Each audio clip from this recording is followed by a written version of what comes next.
Now I want to introduce you to our moderator, and that is Jim Young, who has been a staff attorney for the National Right to Work Defense League Foundation since 1989.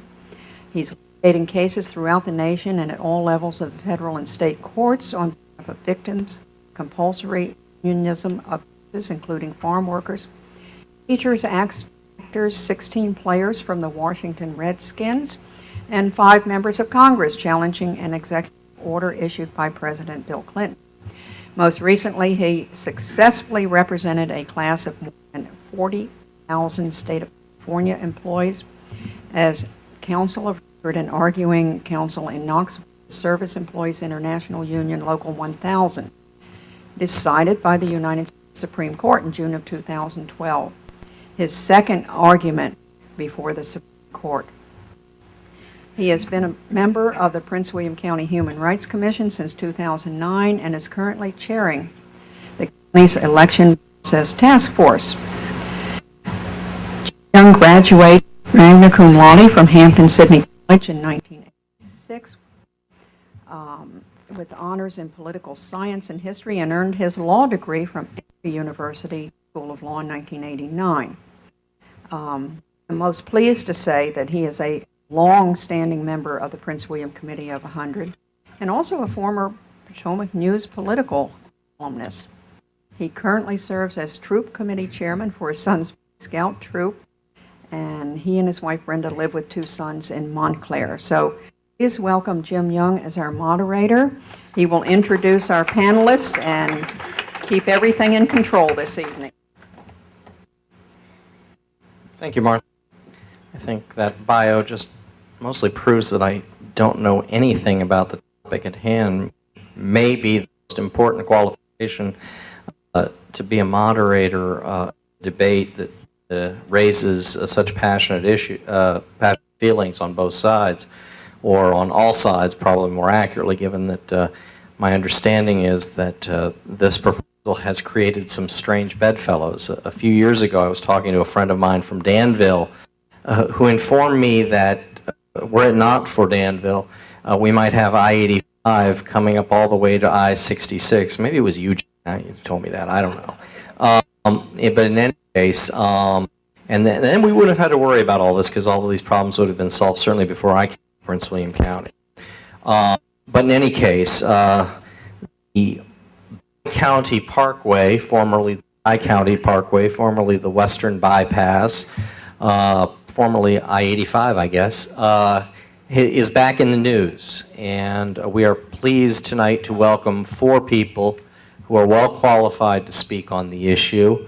And I will introduce them briefly in order, and we will adhere to our normal 10 minutes for presentation from each, a colloquy among, 12 minutes, excuse me, 12 minutes. You've added 2 since I last did this or something. In any case, we'll have some interaction among the panelists, always perhaps even exercising my privilege as moderator to start off the discussion. And then we'll take questions from the audience. And I would remind our panelists to please use the microphone. We are recording this for posterity, or what passes for posterity these days, the internet. And we will hopefully capture every word of wisdom that you grace us with. Hopefully those words of wisdom will start soon. In any case, our first speaker tonight will be Mr. Bob Chase. Bob is the president of the Northern Virginia Transportation Alliance, a business citizen coalition founded in 1987 to promote greater business community and citizen awareness of and involvement in regional transportation issues. Mr. Chase is the former chairman of the National Capital Region Transportation Planning Board Citizen Advisory Committee. Wow, that's a heck of a long name. And a graduate of Brown University, a much shorter name. Mr. Chase, let's start us off, please.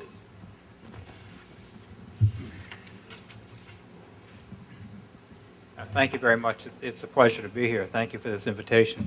It's always a pleasure to be in Prince William County, a great community with greater potential.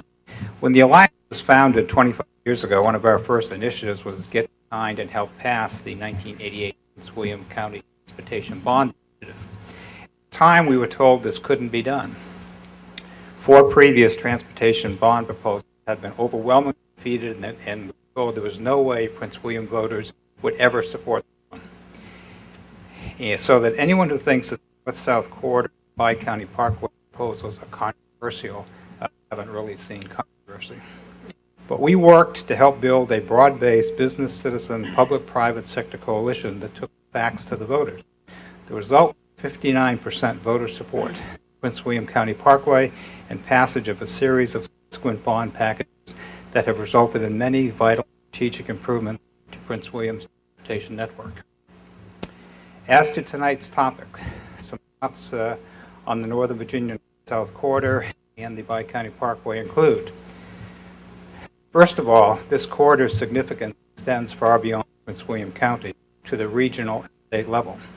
Prince William's is integrally connected and dependent upon a much larger and growing region with large and growing transportation problems. 30 years ago, the National Capital Region ranked 16th in the nation in travel times and 10th in delays. Today we rank 4th in longest travel time, 1st in delays. And the region is projected in the next 20 years to experience population increases of 20%, job increases of 1%, travel delays of 57%, because capacity only increases by about 6%. Consider also that the Metropolitan Washington government projects much of their growth in the entire National Capital Region will occur in Prince William, Loudoun County, and western parts of Fairfax County beyond the Parkway. Prince William and Loudoun County are today our Northern Virginia second and third largest jurisdictions. Prince William is home to more than 450,000 residents, headed toward 650,000 plus. Loudoun is home to more than 350,000, headed past 500,000 in the next couple of decades. Stafford, Spotsylvania, Fauquier, Clark, Culpeper, and other adjacent communities also will experience dramatic growth. Solving a big problem requires a big-picture approach. The Commonwealth of Virginia is responsible for looking at the big picture, looking at these numbers, making certain that the necessary transportation infrastructure is in place to address these realities. The need and demand for improved north-south connectivity and capacity has been well documented for more than a half-century. There were several studies in the 1960s, 2 studies in the 1980s. One was federal, one was a Maryland-Virginia study. There was a major investment study in the 90s, and more recently there was the 2002-2005 Tri-County Parkway Location Study and EIS, and all of them documented and concluded that more north-south transportation capacity and connectivity were absolutely essential. Among the findings of the 2005 location study and EIS were that added north-south capacity will enhance the overall transportation network, not just this particular, but the overall network, and promote access between jobs and housing. Connecting Manassas, I-66, and the Dulles Greenway are vital to reach the region's transportation network and economy. In terms of safety, it determined that the crash and injury ratios on many of the existing roadways in this area are more than twice the state average. And this facility will do a great deal to improve safety and save lives. With regards to the Route 234 extension Bi-County Parkway alignment, the study said it improves overall network safety. It results in the greatest reduction of delays over any of the other alternatives tested. It has the least amount of impact on floodplains and historic sites. It has low impact on neighborhoods, parks, stream crossings, and wetlands. The Bi-County Parkway has been reviewed and endorsed by governmental bodies at all levels. The Route 234 extension has been endorsed by the Loudoun and Prince William Boards of Supervisors, the Commonwealth Transportation Board, the National Capital Region Transportation Board. It has appeared on the Prince William and Loudoun County Master Plan for years and is part of the National Capital Region and the Northern Virginia Transportation Authority's long plans.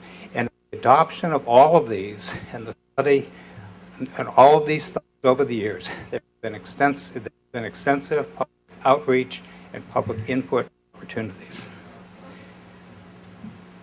Shorter commutes require better infrastructure. Prince William residents endure some of the nation's most time-consuming commutes and waste more traffic. Prince William residents waste more time in traffic than most Americans. One of the most practical ways of reducing those commutes is to attract more jobs in Prince William County. To do that, Prince William and Loudoun County must have better north-south connectivity and access to existing and planned local activity centers. Some of the reasons the Bi-County Parkway and North-South Corridor are so important to Prince William residents include less congestion and better travel times on existing networks and in many existing communities, safer roads, fewer accidents, injuries, and fatalities, more jobs, not only more jobs, but better paying jobs, higher incomes, a broader county tax base with reduced burden on homeowners. All of these are very real and very tangible benefits. From a land use and historic preservation perspective, preservation of open space can be achieved limiting access on these roads. And this road also helps to protect the Manassas Battlefield Park while enhancing access to the park. Two important considerations. From a quality of life perspective, this corridor makes less cut-through traffic and more communities, less time in traffic, more time with families, more people, and perhaps most importantly, more people who live in Prince William County in the future can work in Prince William County. And it also results in better air quality. In conclusion, this is a big region, big transportation problem. This area is number one in traffic congestion and delay nationally today, not because solutions were not proposed and planned, but because many of those solutions, including north-south corridor capacity, were not implemented. Those that said in the past and continue to say today that the best way to control growth is not to build planned transportation improvements have been proven wrong time and again. We didn't build the roads, the people came anyway. We're number one in congestion. Remember, there are hundreds of thousands of new residents in the pipeline that will be here whether or not these improvements are built. As Fleetwood Mac reminds us, stop thinking about tomorrow. Don't stop because it will soon be here. So the question is whether to act now and to address our well-documented transportation needs so that things in the future will be better than before, or repeat the mistakes of the past and be gone like yesterday. I suggest that if tomorrow is important to us and our children, we need to follow the facts and act now to improve our north-south corridor connectivity in the Route 234 Bi-County Park corridor and other corridors. While not the only north-south improvement necessary, the Route 234 extended project is an important part of the solution. It can be built operational in a relatively short period of time, and we should move forward with that now. Thank you.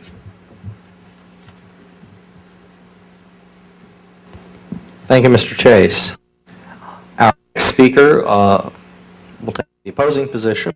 Charlie Grimes is the chairman of the Prince William Conservation Alliance. pwconserve.org, not, as I'm told, appeared on our website, the Prince William Conversation Alliance, I think this group. The Conservation Alliance, on the other hand, focuses on watershed protection, conservation of natural areas, and smart growth in a rapidly suburbanizing county. Mr. Grimes teaches Virginia geography classes at George Mason University, the author of the Virginia Places website, which appears at www.virginiaplaces.org, for those of you who'd like to look it up. He spent over 30 years with the Department of Interior, working as a park ranger, a scenic easement administrator, a budget analyst, information technology manager, and a project leader for an electronic government project. He is a 10th generation Virginia, and I guess this qualifies you as an FFV. Pennsylvania State Park is an old family plantation where Lucy Ludwell Grimes is buried. Mr. Grimes?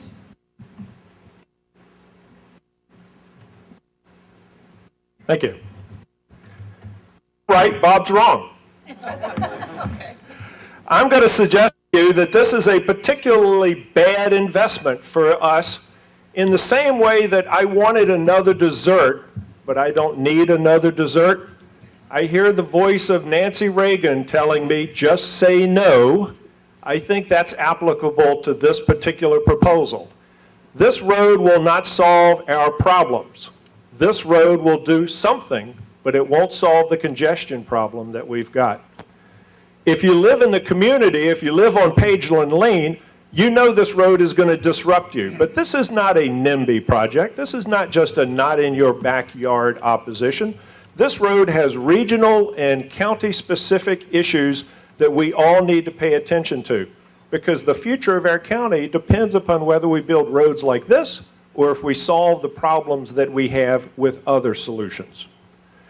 The good news is the county has a strategic vision. We want to grow out of our status as a bedroom community where we export workers like a colony to other jurisdictions. We want to become a live, work, play community. We want jobs in Prince William so our people can work in Prince William as well as live in Prince William.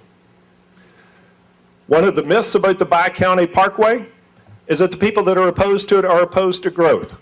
This county will grow. The population will be coming. We need to accommodate the people that are moving here, and we need them to be working here. We need their jobs to be in Prince William County.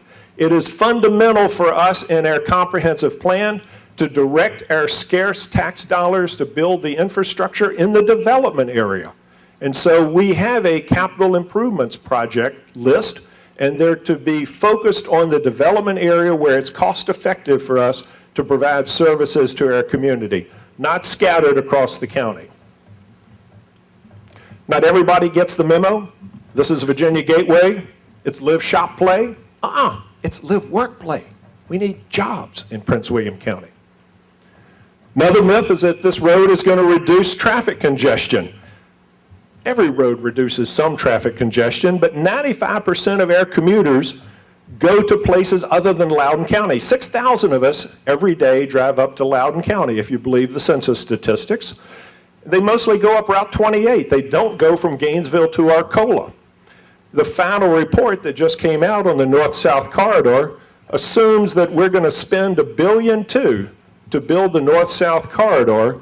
And of the improvements in Prince William County, you're going to see an interchange at Brentsville Road. And then you're going to see this new road. If you look at the map, this is Dave Tyer's presentation to the Commonwealth Transportation Board. If you look at the map, 32,000 people are going to be, by the year 2040, working there in the Loudoun area. But look at the other number. We're talking 200,000 people east. The jobs are east of Dulles Airport, and the job growth is east of Dulles Airport. The population growth is east of Dulles Airport. We need a solution to the problem, not just a line on a map where we throw $1.2 billion at it. It's a bait and switch operation. Everybody's frustrated by traffic. Al blogged last December, we need to do something about our traffic congestion. This is not the solution to our traffic congestion. If you're frustrated at congestion, if you're frustrated at traffic, that doesn't mean that every road is a good road. And so don't waste your money on the bad roads, put your money in the good roads. One of the myths is we're going to get economic development out of this road. Read the plan. The plan is to ensure adequate capacity and access to allow for projected growth at Dulles International Airport. Dulles. Which part of Prince William County is Dulles in? We're not going to benefit from this road. The jobs are going to go on 400 acres west of Dulles. That's the initiative for the Metropolitan Washington Airports Authority to develop their land with our dollars so that they get the jobs and we get the taxes to keep sending our kids to school so that our workers can drive to Dulles and work somewhere else. We're a colony. It's not in Prince William's interest to export workers as a colony to other jurisdictions. We are paying for the kids, they're getting the benefits. We pay 82% of the property taxes. Residential owners pay 82% of those taxes. If you go to Fairfax, it's 29% is commercial, and if you go to Arlington, it's 49%. If we get jobs, if we get commercial development, we get lower property taxes on our houses. That's in our interest. And that's our strategic vision. The problem is, as Edison said, if you don't implement your vision, you're dealing with a hallucination. If you put $1.2 billion in something that doesn't solve your problem, and you think your problem's going to go away, it's a hallucination. Our best opportunities are to get jobs around Quantico. The economic development guys will tell you that Quantico is our job center. That's where we have the opportunity. If we put transportation investments around Quantico, we'll get jobs around Quantico, connecting to Fort Belvoir, connecting to the Pentagon. If we spend our money wisely, we'll get a return on our investment. If we fling our money at a speculative development in the western end of the county, we will get $1.2 billion debt. So the 82% of property taxes, if you like paying property taxes, you're going to like this road. If you'd like to have some commercial value, pay some of the property taxes, spend your money for a road that will bring jobs to Prince William. And you know the math. People in this room know the math. More people, more houses, more kids, more schools, more taxes. These are dumb roads. And if we invest in a dumb road, we are going to get the short end of the stick. Or as Elena Schlossenberg said at the March 4th meeting at Pete Canlin's session, we're being pimped out for a one-night stand. The benefits are going to Loudoun. We're getting the costs, not in our interest. So here, how many jobs are we going to get at Dulles if we put $1.2 billion in this road? How many freight-related jobs are going to show up at Dulles Airport? That's a number I haven't seen in any of the plans. Funny how this works. How many FedEx and UPS guys are going to go to work because we built a $1.2 billion road that allows them to drive air freight to the Shenandoah Valley? I'll bet you the air freight that comes to Dulles is headed up the 95 corridor. So building a road to 81, it's not a smart investment. The question we should be asking, if you're going to put $1.2 billion into something, what's the best something to spend $1.2 billion in? It is, after all, our money. One of the arguments is that this road will generate more benefits for the cost. So it's a smart investment. Well, it doesn't account for the impacts on the community. Again, if you live in Pageland, you're not going to like the impacts. That's a cost that doesn't get calculated. It assumes that Prince William County is already going to build all those interchanges from Clover Hill to Balls Ford. So somehow or another, Prince William's going to pony up about $5 to $10 billion to put together all the roads that are in our comprehensive plan transportation chapter. Got $5 billion? Got $10 billion? Because that's assumed before the costs for this road get calculated, except for the interchange at Brentsville. Oh, and there's an 18-mile Dulles Loop. So when Gary Garzinski was at that March 4th meeting, he got challenged on this, and he said he would not vote for this road unless we also voted for the Dulles Loop, because this road goes to the wrong side of Dulles. We need to spend more money to build the Dulles Loop to get the traffic from Arcola to the east side of Dulles. So in the calculations of $1.2 billion, plug in the Dulles Loop cost, whatever those happen to be. Benefits, $40 million a year for housing, because the report says $1,000 per house is a benefit for being that much closer to Dulles. You buy that number? That's one of the Department of Great numbers. Your house is worth $1,000 more because you can get to Dulles faster. A more realistic number is $3.9 million a year in traffic savings. That's in the final report. So, $1.2 billion against $3.9 million a year. Good investment. Now, I'm here to support Bob Chase. I think Bob's right. When the Northern Virginia Transportation Alliance published its transportation perspective, it said the debate should not be roads versus bridges versus buses and versus trains, but which corridors are the most congested and which strategies or investments move the most people most effectively in those corridors. He's right. It said, above all, given limited resources, all regional projects, road and rail, must be subject to cost-benefit analysis and prioritization by state and regional officials. He's right. Investment decisions must be made based on the projects which generate the most benefits, not the most noise. He's right. We need a return on investment analysis to know if this is the best way to spend $1.2 billion. The other myth is that this road will only affect western Prince William. This road will affect all of Prince William, all the way down to Dumfries. So you're going to get new congestion down to Dumfries. You're going to be struggling to deal with all the truck coming up 295. And the Purcell Road extension, for those of you who live in Mid-County, was justified as a reliever for the extra traffic on 234. And we're not going to have money for the other projects we'd like, the left turn lanes, the smart projects for moving traffic intra-county. We may not even have enough money for VRE. Supposedly this road's been planned for years. Well, this road might have been planned for years, but when they did the 2035 plan, this road wasn't in it. They decided to add it at the last minute. They couldn't figure out how to justify it, so they just did it. The original proposal didn't even include the $5.1 billion Coalfields Expressway as a corridor of statewide significance. So there used to be a planning process, and then there was a political decision process. This road did not meet the criteria for a priority. This road won't conserve history. Park Service is going to support it because the Park Service is willing to trade off the western edge of the park in exchange for improving the visitor experience in the center of the park. But tell me how building a road through a national park in a national historic district improves history. Just doesn't pass on the face of it. The Park Service is making a political trade-off. They're smart people and they're making their priorities. But it does not preserve history. But on the other hand, if we got a billboard right there on Pageland saying how many Confederates used to camp here, maybe we could then claim we've conserved history. So my time's up. Thank you very much.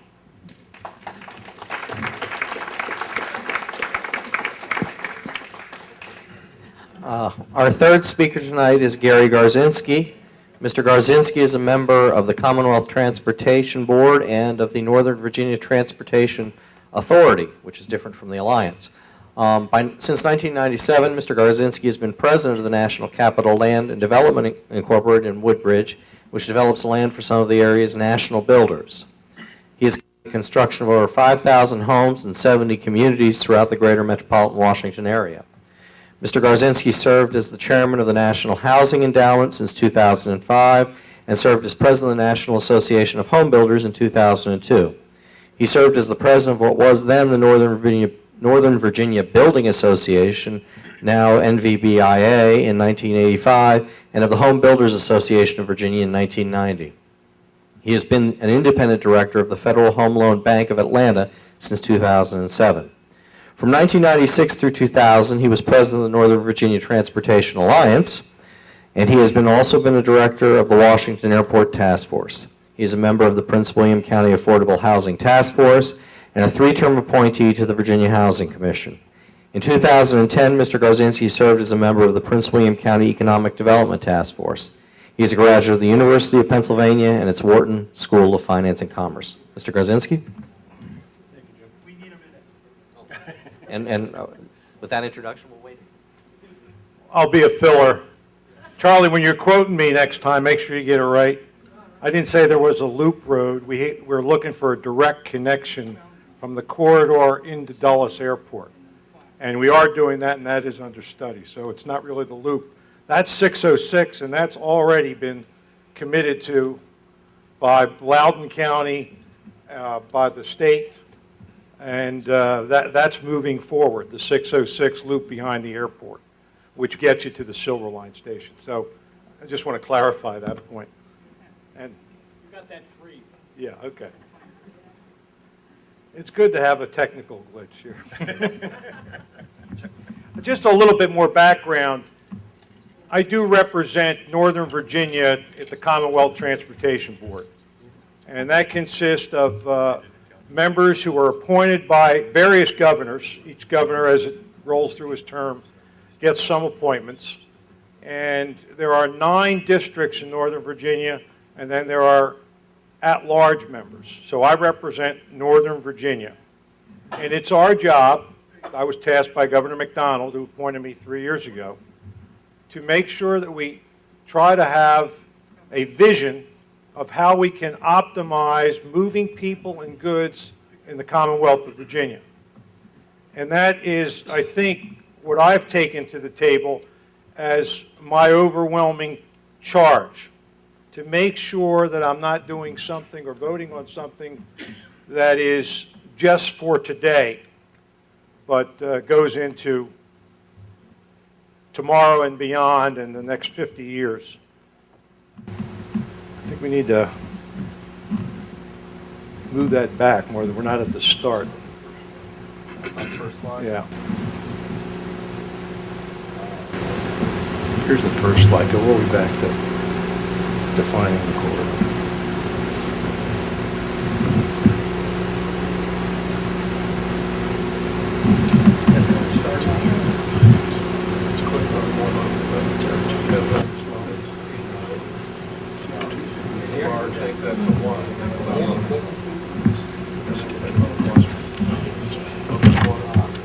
Charles, do you have a clicker?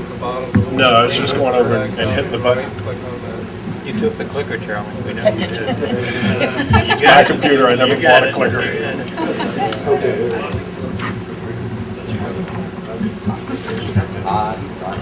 Moderator, we're pulling him into action as the clicker here. I think we're ready to go. What I'd like to tell you is that what you're going to see in the next 10 minutes is what the Commonwealth Transportation Board saw last Wednesday, and Charlie referred to it in his remarks, and that is the corridor master plan that was developed by the Office of Intermodal Planning and Investment. And these are consultants working with the staff in Richmond who studied the north-south corridor and then come up with recommendations. If we can go to slide 2, Jim.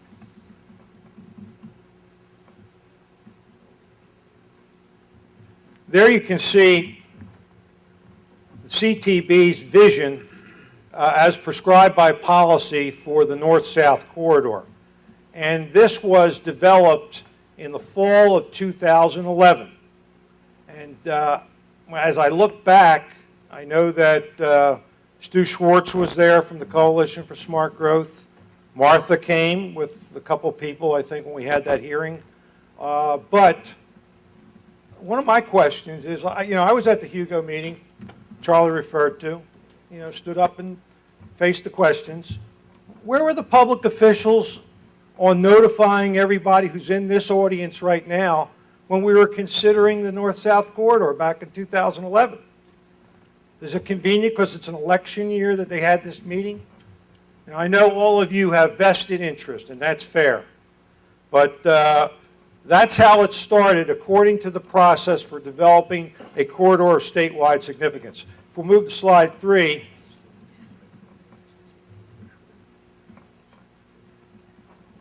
This plan is developed by professionals in the transportation field, but has a steering committee that consists of David Tyre, who many of you heard speak at the Hugo meeting, who is a deputy secretary, Doug Couliamai, who was appointed by Governor Warner, former member of the CTB, and had my position, myself, Garrett Moore, who was the Northern Virginia District chief engineer and is now the head engineer for VDOT down in Richmond.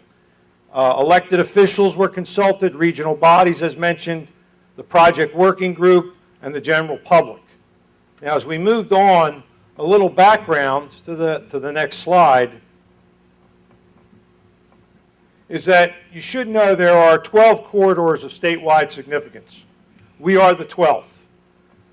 The others are roads you all know. I mean, it's all, just about any major road in Virginia is considered a corridor of statewide significance, going 81, 66, 95, of course. So, that's what we added was in Northern Virginia for this corridor of statewide significance. And it was important as we passed the resolution that we pursue a process in coming to conclusions about this corridor. And if we move to slide 5, Jim.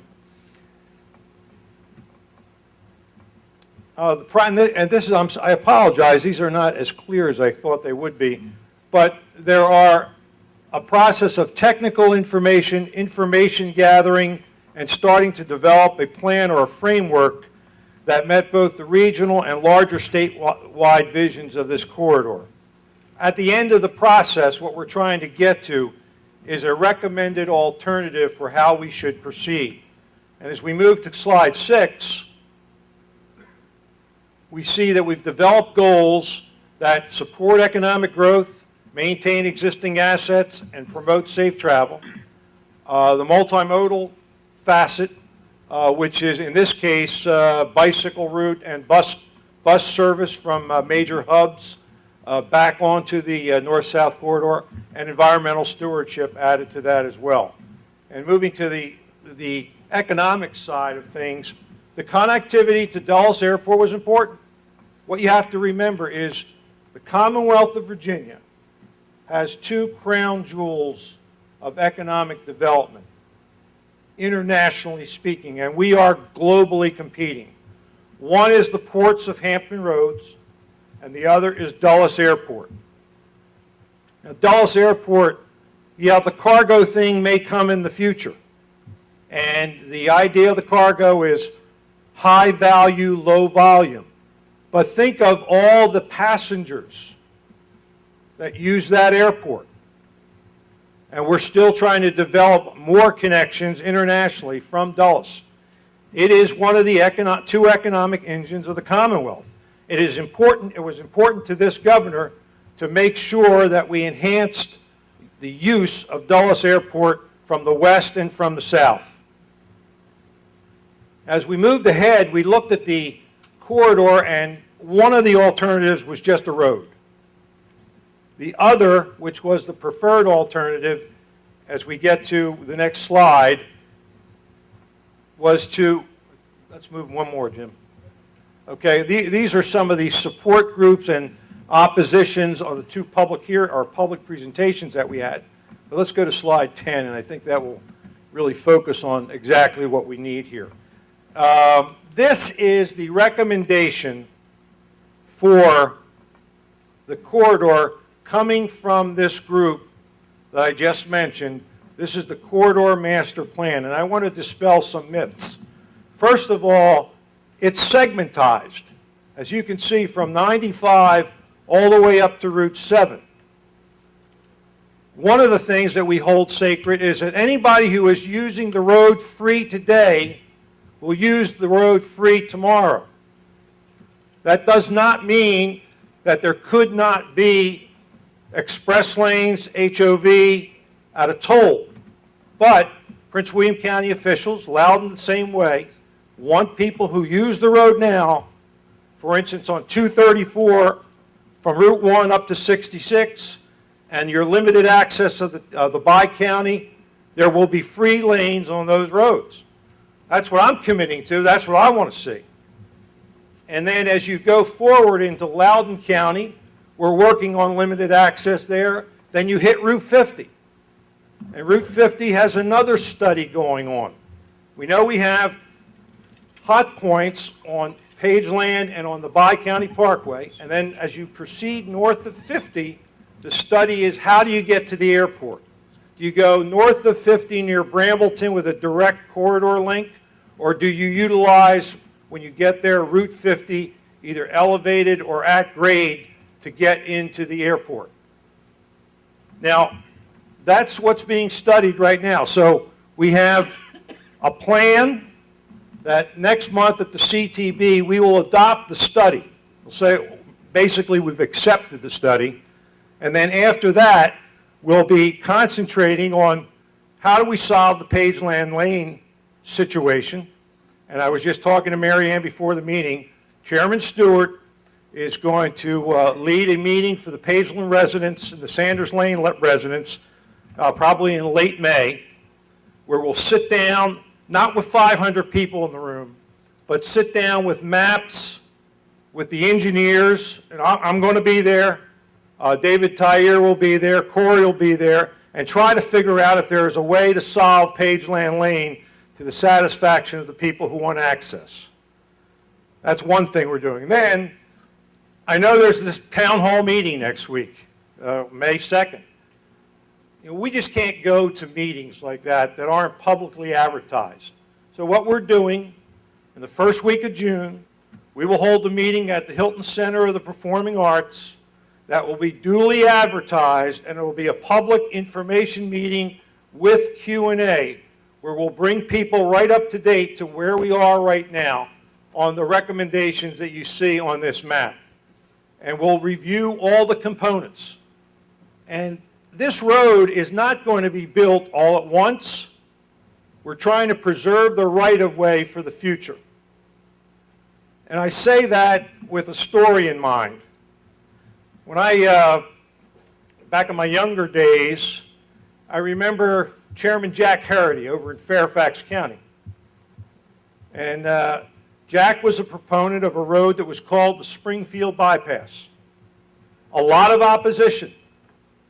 But Jack had the grit to keep pushing and keep pushing, and the Fairfax County Parkway got built from 95 all the way up to Route 7.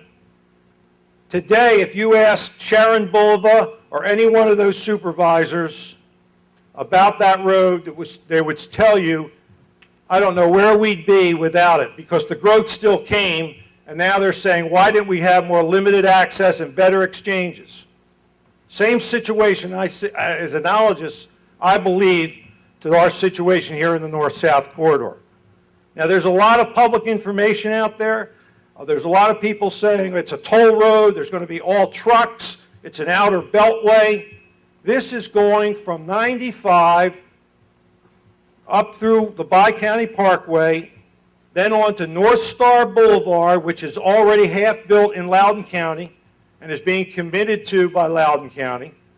And then it's going to hit Belmont Ridge Road and will hit 7 almost to Leesburg. Is that a bypass around to get to the northeast corridor? I don't think so, not by my calculation. But it is going to get people to be able to come to Dulles, if they want to, from the south, and get on a road that will take them directly to the airport, rather than trying to fight their way up 28 or going to the Beltway and out the Dulles Toll Road. Now, the other thing about economic development here in Prince William, and I'll end with this. I heard Charlie say it's not going to benefit PW. Let me ask you, or maybe you should ask, going back several years, what's the investment that Prince William County has in the Innovation Office Park? How many tax dollars aren't appearing to lower your taxes because nothing's built there? Tomorrow, Dr. Cabrera is going to be sworn in as the president of George Mason University. One of his goals is to make GMU Manassas a world-class life science center. Those are real jobs. Manassas Airport, you don't think they'll benefit if the southern part of Loudoun and the jobs and innovation develop with world-class companies? That airport will explode because it's hell getting out of Dulles on private jets when those company execs come in. That's direct benefits. Everything around Brentsville Road and the airport, economic opportunity. Limited access on the Bi-County. I'm a developer. I'm not looking to do anything there. I don't know any other developers who are. It's down at Innovation, it's George Mason, it's Brentsville and the airport and the Manassas Airport. There is economic development opportunities for Prince William County. With that, I'll end because I know you want to get to Q&As. I appreciate your time. They gave me a spare, but I'm not at all confident about it. And we started out with a lawyer named Jim, and we'll end with a lawyer named Jim. Jim Rich resides in a small farm in Fauquier County, so he's really in the country. He has recently retired from a long career as an attorney for the Shell Oil Company and received his Juris Doctor from the University of Cincinnati School of Law and his undergraduate degree from Miami University. Is that the one in Ohio or the one in... Oh, okay, the one in Ohio. Yeah, not that one. Yeah, not the one in Florida. One of the very first cases I filed was suing the University of Cincinnati, Jim. Not the law school, not the law school. He is admitted to the Virginia bar now in associate status. I'm not sure what that means since I'm not a Virginia lawyer, but Mr. Rich has served as a member of the Commonwealth Transportation Board twice, first under Governor George Allen from 1994 to 1999, and then under Governor Bob McDonnell from 2010 to 2012. During his first term on the Commonwealth Transportation Board, he was co-chairman of the Dulles Corridor Task Force and chairman of the National Capital Beltway Task Force. Under Governor Gilmore, he served as a member of the Virginia Economic Development Partnership Authority. He currently serves as the chairman of the Virginia Board of Historic Resources. He is senior warden, chairman of the board of Our Savior Anglican Church in Oatlands, Virginia, where he also serves as a Sunday school teacher, and is a member and former president and chairman of the Board of the Land Trust of Virginia and a member of the Boards of Directors for the Northern Virginia 4-H Center and Scenic Virginia. He is Vice Chairman of Outstanding Virginia Day Committee. Mr. Rich? Thank you, Jim.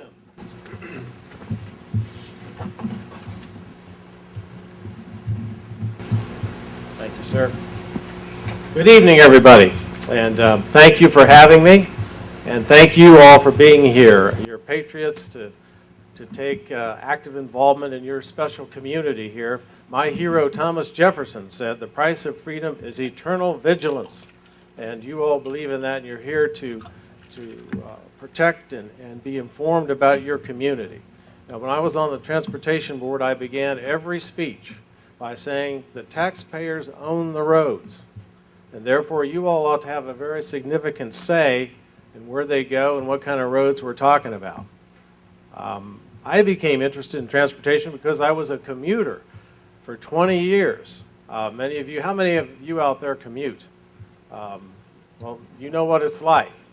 I commuted from around the plains all the way to downtown Washington, going through all of that. And if you don't have an interest in transportation after you've been through that, there's something the matter with you. Now, the last time I was on the board under Governor Allen, I was happy to support many projects for Prince William, and after 20 years, I'm finally seeing them come to fruition. I was a huge proponent of fixing that horrible intersection in Gainesville, and I voted to allocate funds for that. Also for the 234 bypass and widening of 66, and I was the author on the Transportation Board of HOV2. Now, Arlington was very upset about that, but I said I don't care. At that time, there's virtually nobody on that road. It's the only road I know in the country that's completely shut off to regular traffic, and so we got that resolved. Now, right now, we're spending in the Commonwealth about $4.7 billion a year on roads. About $3 billion of that is borrowed money. This new bill, I don't think they have the actual calculation yet. Maybe we'll pump maybe about another $1 billion a year into this. Now, everybody who voted for that, they'll come and say, look what we've done for you. We're going to solve all your problems. The first thing you ought to do as sophisticated citizens is ask, where are you going to spend the money? What are you going to do with it? We didn't just fall off the turnip truck yesterday. The problem is, in the prioritization. There's really no prioritization now that I can see that's rational on the Commonwealth Transportation Board. And as I say, I've served on the board twice. Under Governor Allen, there was prioritization. There was a rational allocation. I don't see any under this administration, frankly. What we used to have an allocation called the statutory formula that was prescribed by the General Assembly. The VDOT is carved up in different construction districts. The General Assembly allocated who got the funds. That system has been suspended for many years, so there's really no input from the General Assembly, very little. Right now what you have is the Secretary of Transportation, Sean Connaughton, controls most of these funds, kind of as his own personal piggy bank. And the CTB, frankly, has been a rubber stamp operation where the stuff is presented to us and we have to vote up or down or you get into trouble. In fact, that's the reason that I am no longer on the Transportation Board, because I was one of the few who dared to ask questions about how the money was being spent on this Outer Beltway thing. And also there's a mess just as bad in Charlottesville, the Charlottesville bypass. So the Secretary asked the Governor to fire me, and that's what happened. So that's the story. Now, where has some of this money been going? It's been going to roads to nowhere. Let's talk about the Charlottesville bypass. $400 million on a road that the VDOT staff will tell you in private, they won't say in public because they'll get canned, is a complete waste of money. Now, the community there, and it's a disparate community, the business community, the city and the county all came up with a cost-effective plan. The Secretary threw that out the door and said, no, we're going to spend this money. Route 460, $1.4 billion. It was supposed to be a public-private thing. The private sector wouldn't touch it. They said, there's no way this is economic. the Commonwealth stuck in $1.4 billion to build a parallel road to an existing road that has no traffic. So the trucker said, we're not going to use that thing. Our profit margins are low. We're not going to pay a toll when we have a good road right next door. We got Route 58, $2.8 billion. $2.8 billion. And guess what? They're talking about a projected vehicles per day of 7,500. Well, around here we've got, think of what 7,500 vehicles a day is. It's nothing. At Gilbert's Corner, we have 15,000 vehicles a day, and many in the Northern Virginia roads, we've got 60,000 plus and more. Then we come to the ultimate, what I call the zombie road, because everybody thought it was dead 20 years ago, the so-called Outer Beltway or Bi-County Parkway, Tri-County, whatever you call it. It's the same thing that they tried to bring up 20 years ago, and it was discredited and thrown out. The reason you mentioned people haven't really been catching on to this, there has been very little transparency with this whole project. It came up initially at a board meeting, and there was some initial description of it, and I said, well, gosh, that sounds like the Outer Beltway, because it's the same thing down to 95 all the way up to 7. And they said, well, we'll discuss it later. And the secretary said, yeah, we like to do things here the Prince William way. We're just going to spring it on them. Now, that's in the public record. You can look it up on the CTV recording. This is transparency with your tax dollars. We're going to spring it on. Now, this north-south corridor thing is totally unprecedented. There's never been a road in the Commonwealth that hasn't been built that was designated as a statewide road of significance. Never. This one hadn't even been built, but it was named that. The only one they've ever done. VDOT, when this came up before our board, there was no VDOT analysis, no cost analysis, no cost-effective analysis, no investment analysis, nothing at all. Loudoun County got a hold of it and immediately voted 6-1 against it. We had objections from Fairfax County. I said, we don't even know what you're talking about. You haven't even consulted us. So this is what we're dealing with here. When they came before the CTB, virtually the entire justification was for Dulles Airport. Let's talk about Dulles Airport. Obviously, that's an important airport. That's my favorite airport. But what are we already doing for Dulles? $6 billion for a rail system. They already have a toll road and an access road that if you don't use it for Dulles, you get arrested. Now, what will really benefit Dulles and Northern Virginia and Prince William County and Loudoun County, that the engineering data is there for, and that VDOT staff will tell you privately will actually work. There's something called the Dulles Loop that would link Route 50 to Route 28. In many places, that's only a 2-lane road. That's ridiculous. That should have been 4-lane, I don't know how many years ago. And that goes right into the freight section of Dulles. That's a $100 million project, and we have no money allocated for construction. What else would help? A more cost-effective thing rather than this boondoggle. We need to fix that terrible interchange at 66 and 28.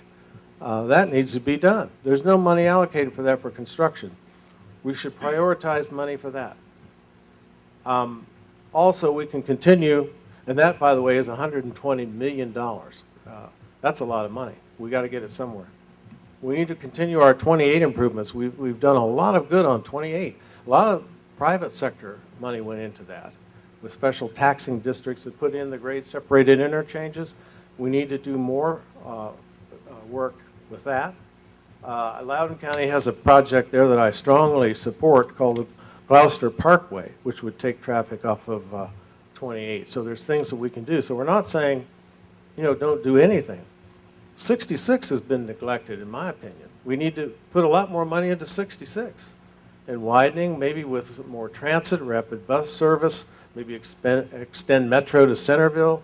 I've always been a proponent of VRE to Gainesville. We need more improvements on Route 50, including transit. We did fix Gilbert's Corner at a very low cost with the roundabouts. There's no more congestion there. We need more state dollars going into Dulles Rail so we can get the tolls reduced. Right now, that project, that $6 billion project, has no money set aside for maintenance and operation. And yet we're going to spend $1.2 billion on this thing. Under Connaughton, virtually no money has been allocated for secondary roads. So Prince William County is getting virtually nothing. We need to do more secondary road improvements in this area. And we need to do more about fixing 28 through Manassas and Manassas Park, that type of thing. So not only does this so-called Outer Beltway, whatever you want to call it, it doesn't benefit Dulles, it actually harms average taxpayers. The main purpose of this is to open up the rural crescent in your area for more residential, and the transition area in Loudon for more residential. And then you got 4 to 6 lanes of traffic destroying the quality of life in your counties. What this means and what some studies have shown, this is going to dump more traffic on 66, 7, and 50. And this is why Congressman Wolf opposes this thing. He doesn't want more traffic being dumped onto 66 or 7. So we need to think about the average family and not take money out of their checkbooks for this type of boondoggle. I really think it's virtually criminal to take funds from the average family and make their commute worse and destroy their quality of life. The system is broken here. We've got VDOT politicized by Sean Connaughton. The engineers are not even allowed to really lay out the real story. So we have to demand that this stops. In the past, when this thing came up, the General Assembly stood up. Senator Chichester, after tens of millions of dollars were thrown down a rat hole, he said, I've had enough of this. And put a rider on the budget bill and said, no more money. You need to tell the members of the General Assembly, no more money for this. Put it in the things that will work, that have a cost-benefit analysis, and where the engineers say will work for the average commuter and taxpayer. Thank you.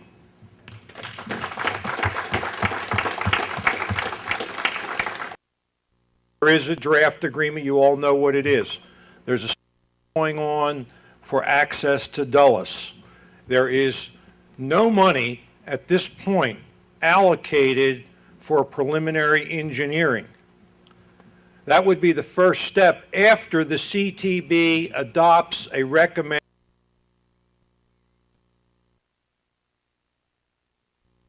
But it may not.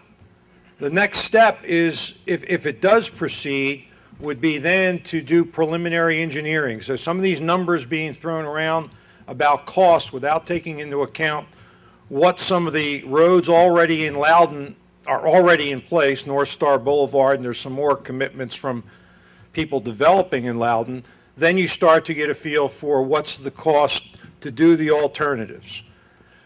Then there's a decision by who's ever sitting in power, and that's going to change come November one way or another, as to proceeding on the road and allocating state funds.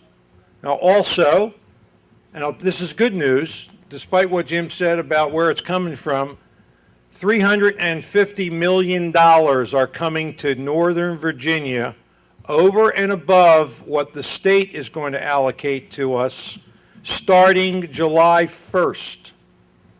It's a lot of money. And the reason that Jim said, well, what if the formula doesn't work, they abandon it? The formula got abandoned because we didn't have any money. We could hardly pay for maintenance of the roads we had.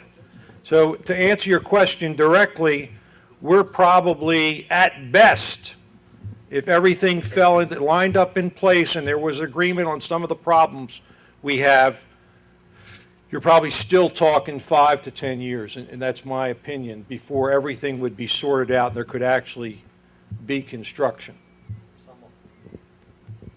For someone who drove through the Springfield project every day for the 12 years, and it still seems to be going on, that actually sounds positively expeditious.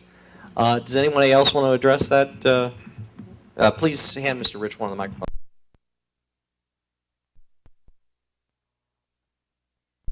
on this, that the General Assembly is going to start seeing some of these roads that really have no engineering valuation or cost-benefit analysis are going to have to put a stop to it, like Senator Chichester did before.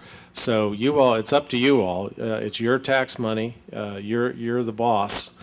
I think this thing can be nipped in the bud like it was before if you take action. Mr. Chase. Well, let's be honest here, Jim. The project that Senator Chichester was opposed to had nothing to do with the Route 238 corridor. It was a road that was south of Quantico, that connected from 95, went around Quantico. It was not the 234 corridor at all. So to say that Senator Chichester spoke out against improving the 234 corridor and north-south travel through Prince William and Loudoun County simply isn't actually correct. Mr. Let me chime in, too. If you look at the final report for the corridor, north-south corridor, they have 2017 all over their budget estimates for when this funding might start. But this is the year to either endorse it or to kill it. This is the year in which they're going to have to set the priorities for the money that's coming to Northern Virginia under the new tax dollars. Over the next 5 years, we're predicted to get $1.5 billion in new tax dollars in Northern Virginia under what the General Assembly just did this year. So we have to prioritize how are we going to spend $1.5 billion.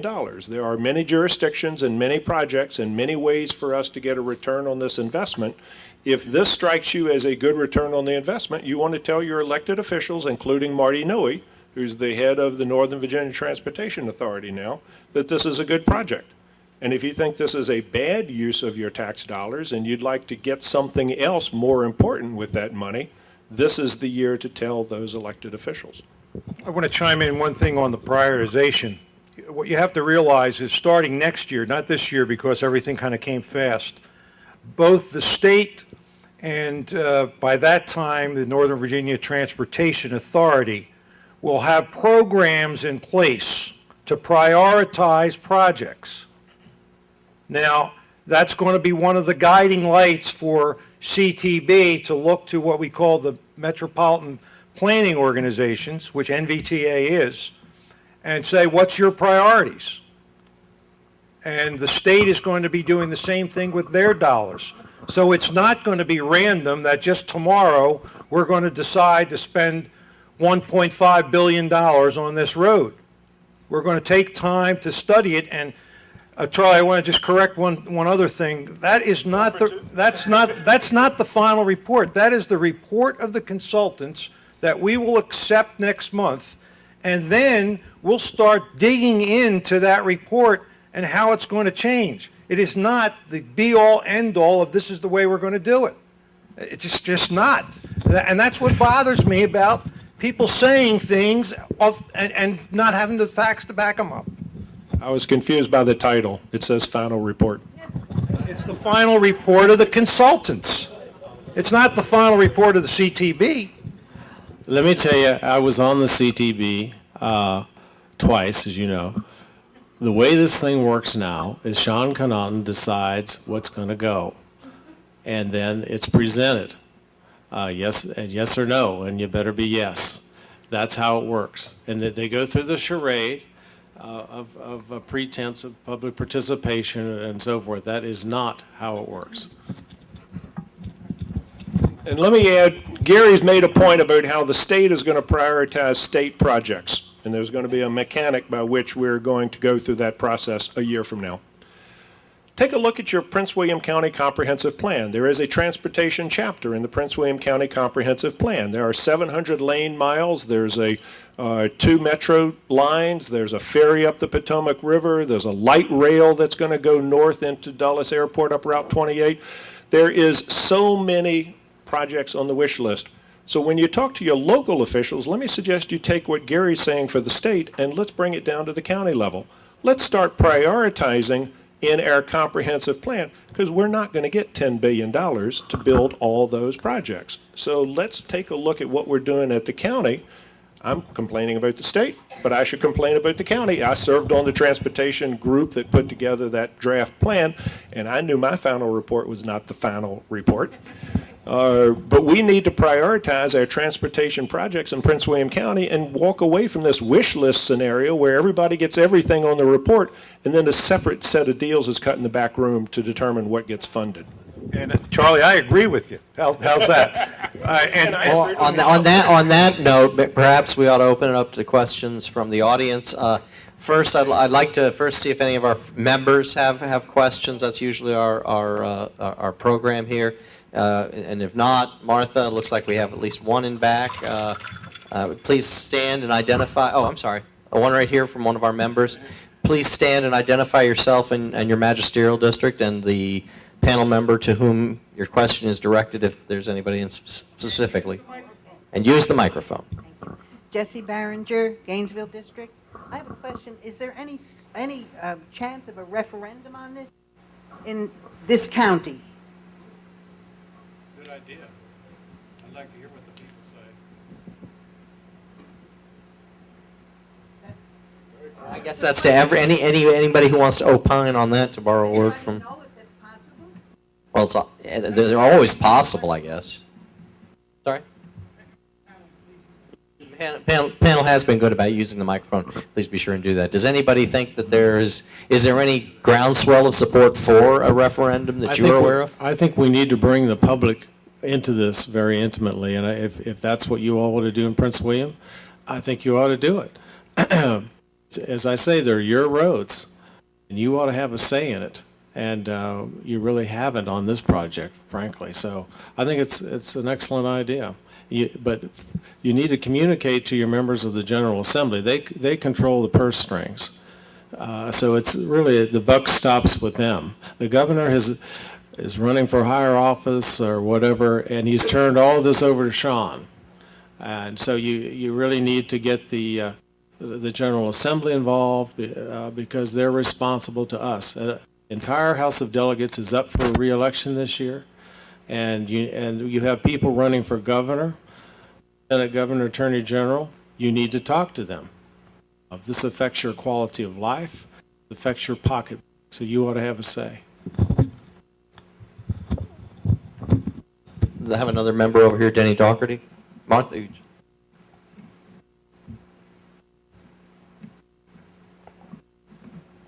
Denny Dougherty, Brentsville District. There was brief discussion about the relationship, this proposal to the Manassas National Battlefield Park.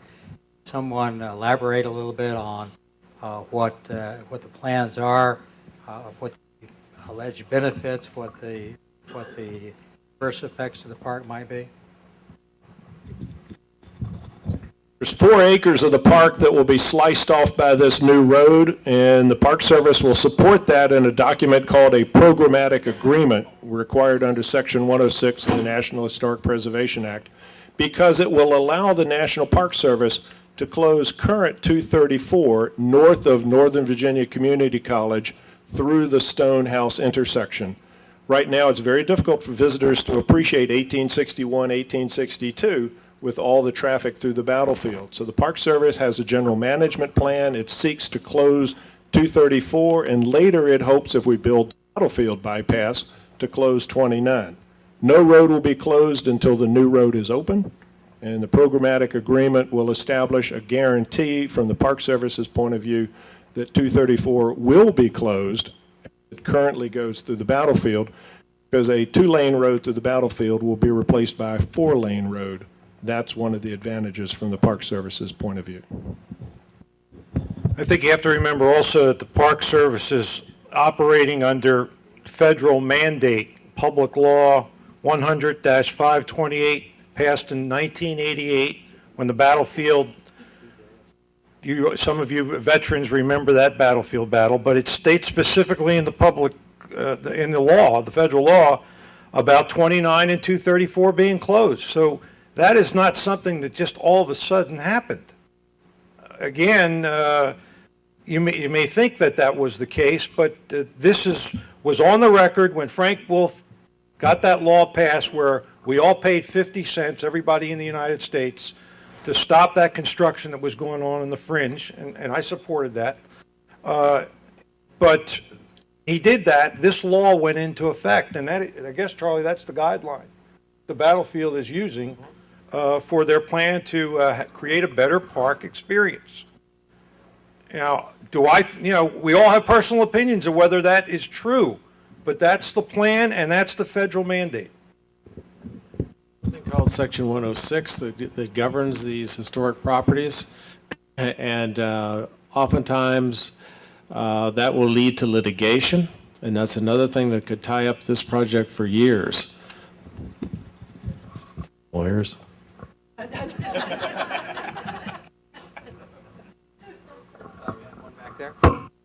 Again, please identify yourself by name and magisterial jurisdiction. Yes, hi, I'm Vicki Hull, and I am the legislative aide to Delegate Tim Hugo.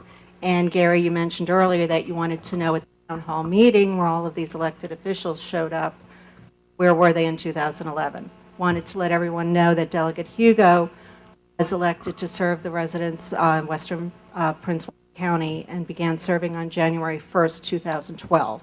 He did not have anything to do, nor did several of the other elected officials who are currently very concerned about what's going on, including Senator Stewart, Senator Black. Same thing with Supervisor Canlin, was elected January 1st, 2012. And I wanted to make it very clear that while he wasn't involved in 2011, I can assure everyone he's very involved right now. And if you'd like to talk about where he was in 2011, Mr. Grzinski, he would be more than happy to take a phone call. My point was that there were elected officials in place, whether it was Mr. Hugo or others, that were in place when that hearing was taking place. Correct, and with all due respect, reference to those that were there at the town hall. So I just wanted to clarify And that. I apologize for that. Thank I was you. misspoken. I'd like to comment on that. As I mentioned before, I was on the board when this came up, and I voted against establishing this north-south corridor because it had no staff document with it. No one knew what it said or meant. And the objective of the Connaughton administration has been to have this go under the radar. As I say, you go back to the board meeting, and you go to the CTB website. All of these are recorded. You'll hear him say, "We want to spring this on you." So Bush, actually spring it on him, something like that. So it's. The intent was to not really publicize what was going on, but thankfully you all are here tonight and you know what's going on. Mr. Chase? Okay, anybody who was in that room knew that Sean Connaughton was, he said that in to suggest that he was serious about that is just totally false and misleading, and it's really insulting to Sean Connaughton, who's done a hell of a job for transportation at the state level and here in Prince William County. And I think that's really insulting to him to suggest that he was suggesting that this be done under the radar. The reason the north-south corridor was established, because as I said at the outset of my remarks, for a half century, the need to improve north-south travel through Prince William, Loudoun County, and that area has been documented time and time again. And the corridors of statewide significance, that when they were first adopted, the CTB at the time said, these are the initial corridors, but we will be establishing additional corridors, and there was specific discussion at that time about this corridor. They said because they hadn't done enough research and because this, they just had, the staff had come in just at looking at existing corridors, they couldn't do it, they wouldn't do it at this time. So 1 year later, they did it. But again, this was proposed, this is a corridor of statewide and regional significance. It has been documented to be so for nearly a half century. So to say that this was just sprung upon people, nobody knew, there was no purpose, no need, simply is not supported by the facts. I would comment on that. Having been on the board that dealt with this, there was no VDOT technical document that accompanied this. Like we usually do for significant projects, and nothing. It was strictly a political thing, and no documentation that we had before us to make a reasonable vote on that, and that's why I voted no. Jim, you weren't on the board when the original discussion of this took place. You weren't a member of the board. I was a when member they- of the when they board did when the- we voted on it. But not when the initial discussion took place, and there was plenty of background, and there was plenty of information on this, and people understood clearly why this was I wonder important. why they The didn't fact give that it you to didn't us. The fact that you didn't understand it doesn't mean No, that no, others no. didn't. Gentlemen, the Nobody- record shows what the record shows. Nobody was given the documents. Move on to the next question. Gentlemen. Mr. Young, if I could, my role here tonight is to be a gracious hostess. But I really need to clear something up since my name was evoked earlier by one of the panelists. And that, I did go down to a CTV meeting, but it was not in the fall of 2011. It was not during the time that anything was being discussed on this corridor as a corridor of statewide significance. It was after the comment made by the Secretary of Transportation about getting along in Prince William County.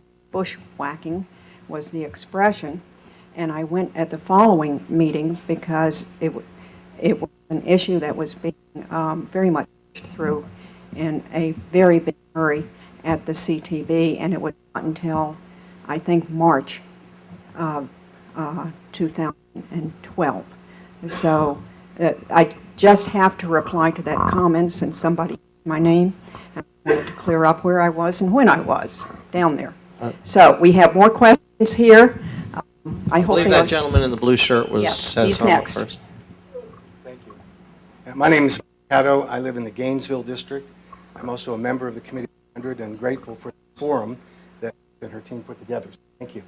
I also am the president of the Oak Valley HOA, which is on Cat Harpin Road, which is a rural, windy, dangerous road that will become a major alternate route when you shut down 34.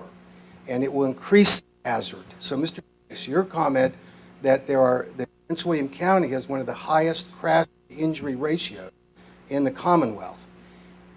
I understand you're going to make it safer for cargo 18-wheel drivers, but you will endanger the people, the families in my community by forcing more traffic onto Cat Harpin Road, which is a dangerous road by nature.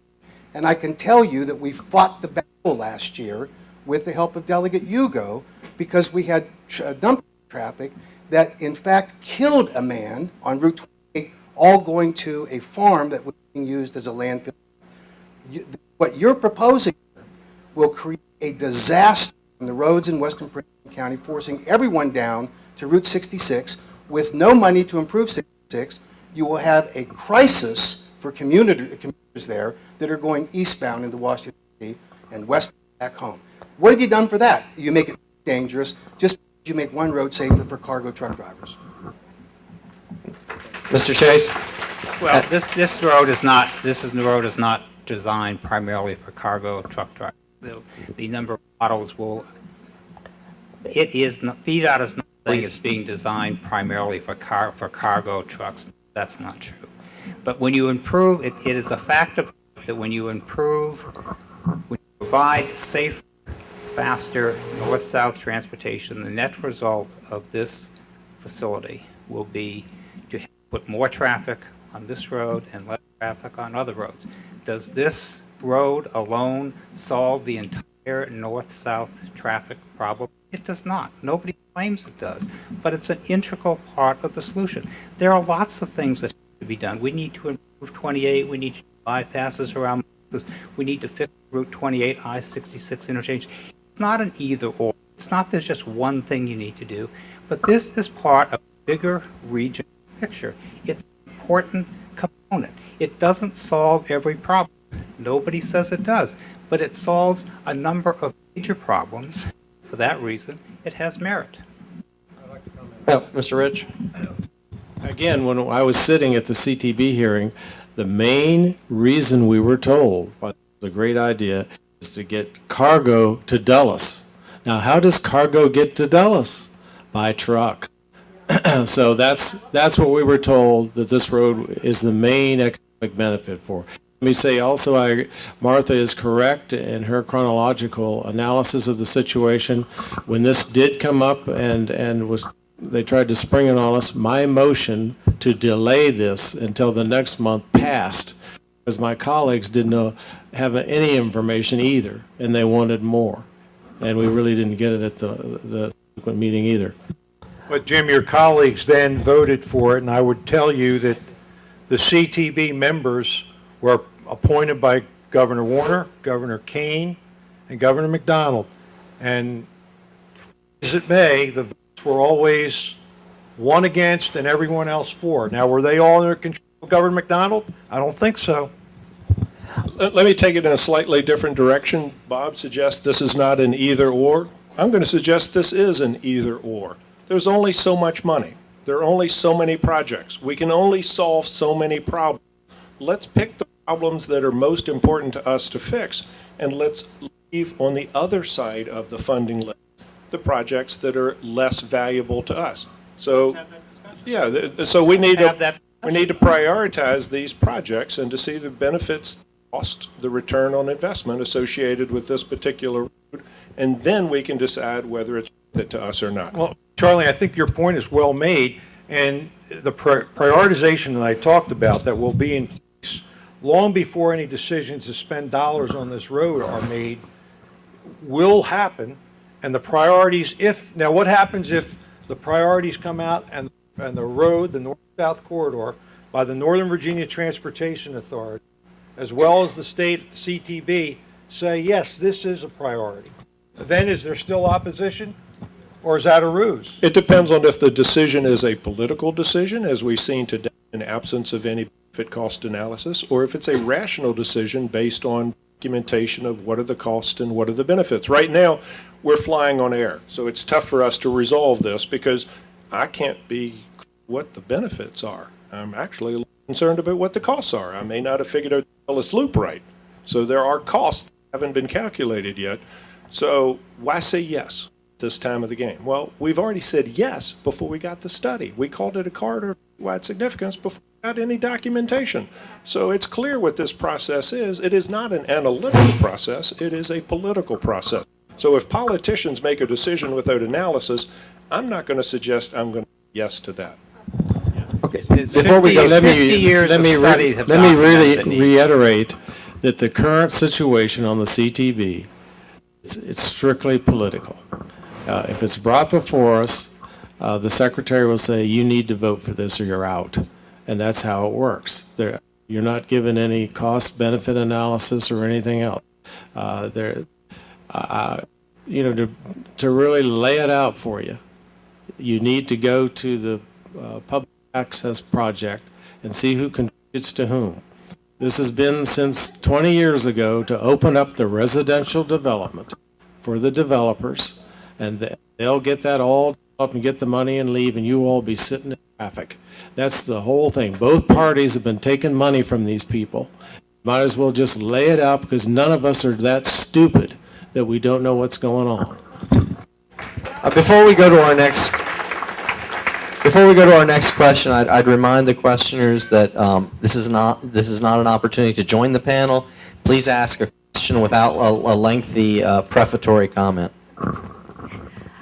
Good evening. My name is Wilhelmina Hefter. I'm in the Greenville District.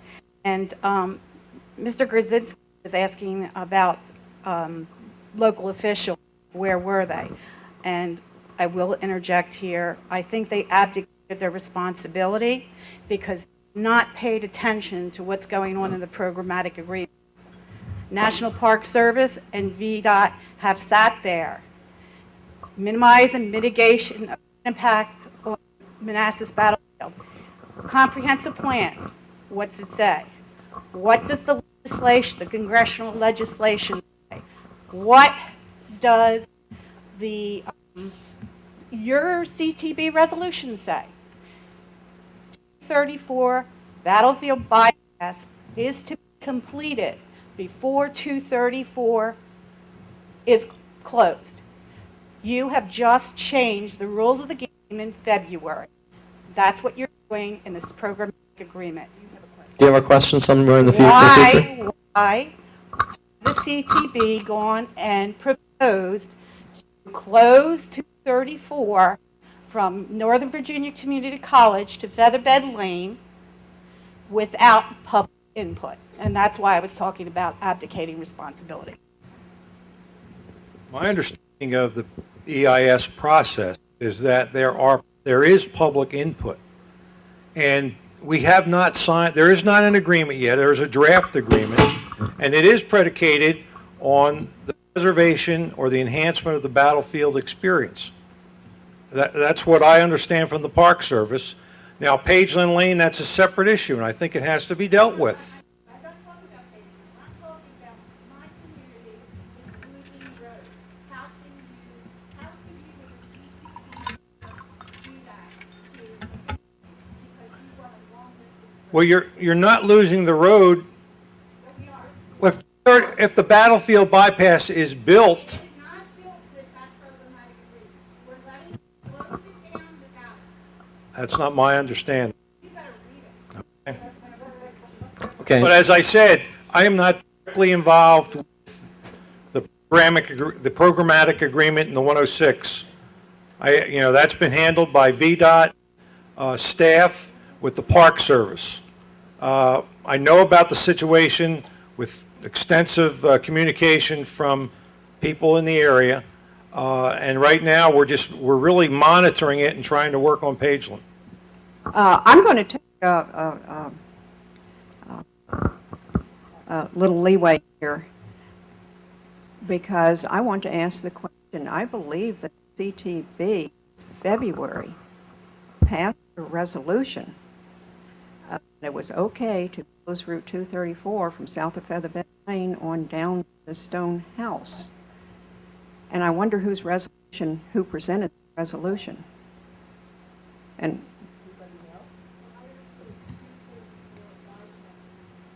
exactly. It's a resolution from the CTB. Does anybody on the panel February. have knowledge of that? I guess that they can't the panel can't comment on it, so we should move to the Okay. next question. Well, I just wanted to clear that up. Next question here. Question? I'm not going to join the panel, but I do have something to say that I think... Please identify yourself and your magisterial district. Okay, I'm Wendy Asmar, and I'm from the Field District, and I live in Harpin, where the road is going. And I have something to say to the people in here that I think is important. I'm trying to join the panel. I think it's important. Please read, if you don't have a copy of it, Gary Gazinski's bio here. He is president of the Capital Land and Capital Land and Development, chairman, National Housing Endowment, president, National Association of Home Builders, president of Northern Virginia Building Association, now NVBI. If you do not think that this road is for future development, you're in dreamland. And if you think we're going to buy that piece of crap, you're in dreamland. Let me just say something here to defend myself. Excuse me, but this is for the purpose of questions from the audience. Do you have a Let's question? move on to the next question, please. Mr. I just want to say that the governor had confidence in being a developer to make hopefully wise choices on the CTB. Now, I've been in Prince William County and working in Prince William County with the Kennards, with Dr. Jack. I serve on the HPAC board. I've been the president of Youth for Tomorrow for 5 years. Don't tell me I haven't paid my dues in Prince William and I'm after it for just developing, because that's not true. I built roads in Prince William County at Reed's Prospect by the Government Center before they were needed, because that was our commitment. So don't say I'm looking at that bypass thinking, boy, I can't wait to get my hands on it. It's not the case. Yeah, let's try it. Can I ask a question? You did. No, you didn't. As far as the meeting that you're going to have with Sanders Lane and Pageland, how are we, the residents, going to be notified of that? Laurie Cronin in the chairman's office will be making that contact with all the residents that we have on that list, and that will be sometime towards the latter part of May. And then I repeat, in the first week of June, there will be a public information meeting, and there will also be Q&A at that time. I think it's going to be finalized at the Hilton Center for the Performing Arts, so it'll be accessible to everybody in our area. I believe those kind of meetings are also on the county's website, and there's a web page, and people who are more involved in county government than I will confirm this, but I believe they have a website that marshals all information regarding upcoming public meetings, and that should be referred to. Next question. Joel David, and I live in Centerville, but I attend the Sudley Church there on 234. And my question is, how is the church and its historic background, because it's the oldest organized church still in Prince William County. It was founded in 1822 and has a long history, more than the battlefield. But they have not been a part of this process. Just last night, the VDOT engineer finally talked to us and said this closure could start within 2 years on 234, which will end up, yeah, I'm sorry, sir. It was an engineer from VDOT who said within 2 years this could happen. You have his name? I like it. His first name is Nick, but I'll be glad to get you his last name. Please, I appreciate it. And so the question is, in this 106 process, preserving the historical aspects, the church there is really about to suffer, and if they 234, it's going to end up putting the church really out of business within 10 years. And The church again, sir? it's Sudley United Methodist Church. It's a very active church, but if you cut off the flow through there, it will absolutely kill it within 5 to 10 years. He's taking notes. That's always a good sign. So the kind of question is, how do we engage the Park Service? Because they seem to be marching along, and we don't have any way to voice to them these concerns. I'll have to get back with you on access through the public side of the input into that program. I am not intimate to the workings of the group and who is comprised of. Mary Ann, maybe you can answer that question probably better than I. Aren't you part of that public sector? Aren't you part of the public sector on the 106? Let me get you, Mary Ann, hang on a second. Let me get you a microphone. We have a recording. Mary Ann Gadban. I'm just a consulting party as a private landowner on the 106. But what the 106 does, Gary, and again, you need to understand the programmatic 106 is a legally binding document.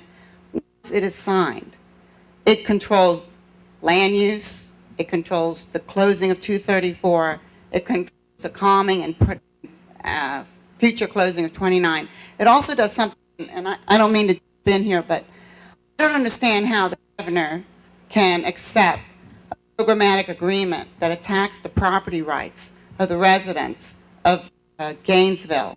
There are issues in this programmatic agreement that restrict property rights on private lands for the benefit of the National Park Service for a view shed to the Bull Run Mountains. And I have a problem with that.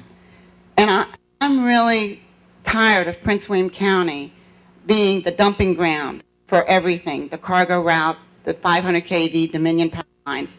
I mean, I don't know that you said you haven't read the programmatic agreement. It's critical that you do, because there is so much hidden in that, and it has not been open to public comment. The only reason that this has come to the forefront is I was granting a conservation easement in 2011, towards the end. I got a phone call from Ed Clark, the superintendent of the battlefield, saying to me, Mary Ann, I've got this road worked out. I don't want you putting a conservation easement on the front 250 feet of your property, because I want that road.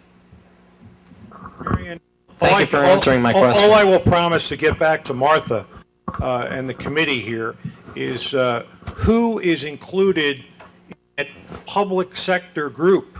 Because if you're just a consultant, who, There's no public sector group. You have to apply to be a consultant party. And people don't know that. I didn't know that. It's like, as I said, I did not know had the superintendent of the battle called me up and told me, do not put a conservation easement on the front 250 feet of your property. There's no public sector group. VDOT doesn't tell us about it. I will find out who has signed on beside yourself who they're getting this information from. That's all I can.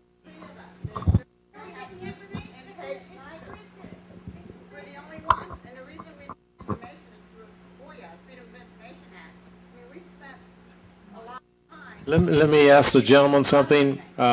Sir, is the church on the Historic Register for Virginia or the National Historic Register? That's Absolutely. It's very important then. Yeah, it would have to be, I would think. Then you would be included on the Historic Resources Board, and you and I should talk afterwards. Next question. Oh, I'm sorry.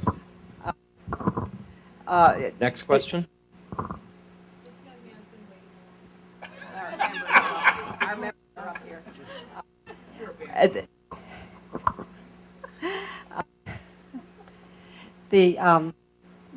Never mind, go ahead. Next question, please. Actually have a question. Bob Weir from the Gainesville District. And questions principally to Mr. Garzinski and I guess to Mr. Rich, given that you were on the board at the time. I'm confused, and that's generally the case with VDOT moving towards. I've read the studies, I've read the hearings, and time again, the prime economic driver, the impetus behind this project has always been said. It's the economic development around Dulles, it's the air freight traffic, all 100,000 tons of less than 850 tons a day. That's only a couple of trucks and 1 an hour. And what I'm confused about is, here we are at the last minute, and everybody's questioning the economic value of it, and suddenly the impact, or the impetus for it is, it shifts from freight traffic to ensuring that passengers make their flights on time at Dulles. I mean, really. I'd like to hear U2's justification for spending $1.2 billion to ensure that they makes their plane on time, and what economic benefit that has to the residents of Prince William County, because it really confuses me. I say it confuses me too, and I don't think it is justified at all. And I'm pro-free enterprise. I work for a major oil company. We're free enterprise people. But I'm against corporate welfare and bailout. We've seen bailouts of the banks and so forth. So if these folks want to build this road for their own purposes, then they need to pay for it. And instead of taking it out of John and Jane Smith's, the people who are living paycheck to paycheck, it just is not right. The impetus is residential development. In Loudoun, that's why they want to move the route west away from Dulles instead of going up 606, which goes right into the freight area. So they want to build another expensive road to connect, to go east. That's the whole problem here. That's why you're seeing a disconnect. The public reasons for this don't match reality, unfortunately. Any other problems? Go ahead. Well, Dulles is a major economic engine for the Commonwealth of Virginia, but perhaps more importantly, it's a major economic engine for Prince William County. And if Prince William County is going to attract, well, look at the difference of job. You want to look at that, if you do the demographics, look at the difference of jobs that Loudoun County attracts, that Prince William County attracts. And if you talk to the economic development people, not in Richmond, but here, they will tell you that one of the things that prevents them from attracting some of the employers that they want to get here is the fact that it's hard to get to Dulles Airport. So improving access time to Dulles Airport is a big plus for for Prince William County to create jobs. In getting passengers, when you're getting passengers to Dulles, it's not passengers from North Carolina, it's passengers from this immediate area. It's all about connectivity, it's all about connecting jobs with homes and with the airport, and that's one of the things that this corridor does. It's not confusing, it's pretty easy to understand. Mr. Rich? Thanks. As I mentioned before, we're already spending $6 billion, and that's just for the construction, not for the operation of maintenance or a rail system. There are many effective things that I mentioned that we could do, like fixing that horrible intersection at 66 and 28. So the cost-effective things we can do. This is why we have to be more entrepreneurial. We have to be more like a business. No business would ever build a road like this, or the executives would be canned because it's not justified. There are things that we and even more things that we can do for Dulles that would be cost-effective without this boondoggle. Okay, next question. Hi, Janine Lawson. I live in Gainesville District. Sir, I've lived in Gainesville for 18 years, and I can tell you that it's a lot easier to get to Dallas now, regardless of what time you fly out. So, where do you live? I live in Fairfax. You live in Fairfax. Okay, so you can't speak for us who fly out of Dulles. No, but I can- So anyway, my question is, political candidates and elected officials and certain appointees, it's my understanding, have to fill out year-by-year statements of economic interest. I would like to know if the members on the CTB have to fill out a statement of economic interest, and you, sir, as a member of the Transportation Alliance. And I'd also like you to explain to these folks exactly what that statement of economic interest is that I'm asking about. Well, there's a form that It's not confidential. There's a form that we were required to sign by the state, and we do that every year. So it's full disclosure. That's what I can tell you from the CTB. Disclosure of your personal assets, investments. No, conflicts of interest, vested interest in something that the CTB is doing, but You have to list all of your assets over a certain amount within a range. So, you list your stocks and bonds and where you have equity in a company, all of that is listed. And I imagine you can get it by calling VDOT office in Richmond. It's a public document.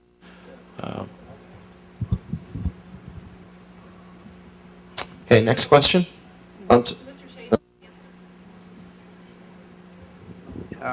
I own one house in just outside of Falls Church. That's my economic interest. No, I was asking, are you subject to that same requirement? I own one house in Falls Church, Virginia. I have no vested interest, no economic interest. I'm an advocate for regional transportation. My interest is improving regional transportation. That's my only interest. I don't get paid on the basis of what gets built or what doesn't get built. My question is simply, are you required to fill out the statement of economic interest year to year? No, I'm not.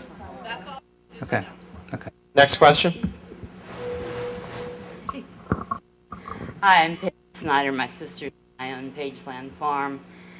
I, like Mr. Chase, am very concerned about CEOs being able to get quickly from Dulles Airport to the Innovation Center that's going to blossom when this comes up. But I have a much better alternate to that. I would like to be on record as offering my farm to become a private airstrip for the CEOs. I'm right across from Bonner Farm. This is a question period, ma'am. If you have a No, question, I'm getting please ready- ask I it. am. Thank you. Thank you. How do I go about, bringing this to the attention of the CTB? Is something within your purview? Please pick up the microphone. And he said no.